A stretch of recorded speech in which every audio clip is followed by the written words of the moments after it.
Kebocoran atau leakage dalam industri pariwisata Bali menjadi tantangan serius karena bisa berdampak tidak baik pada perekonomian lokal maupun nasional.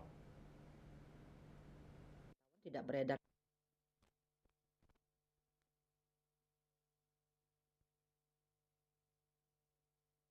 Akademisi dari Undiknas Profesor Ide Bagus Rakeswardana mengatakan ketika uang yang dibelanjakan oleh wisatawan tidak beredar di Bali atau bahkan di Indonesia, dampak ekonomi yang diharapkan seperti penciptaan lapangan kerja, peningkatan pendapatan masyarakat lokal dan kontribusi pada produk domestik bruto PDB regional menjadi tidak optimal.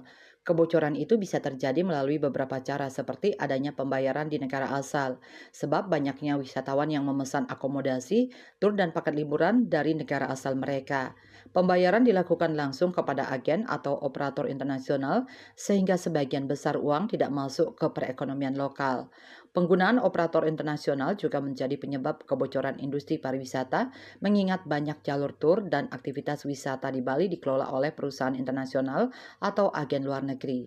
Ini seringkali mengurangi kesempatan bagi pelaku usaha lokal untuk mendapatkan penghasilan dari para wisatawan. Impor produk wisata untuk kebutuhan wisata di Bali juga menjadi penyebab kebocoran wisata sebab banyak hotel, restoran, dan fasilitas wisata lainnya mengimpor barang dari luar negeri seperti makanan, minuman, dan barang-barang mewah untuk memenuhi standar internasional yang mengurangi permintaan terhadap produk lokal Bali. Hal lain yang juga merupakan ancaman bagi pelaku pariwisata orang lokal masyarakat Bali adalah dominasi perusahaan dan tenaga kerja dari luar Bali dalam mengelola event pariwisata tingkat internasional.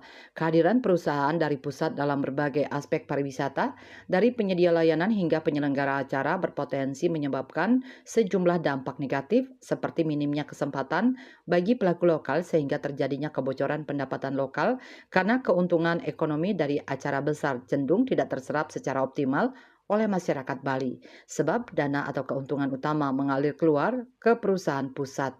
Citamaya, Bali Pos.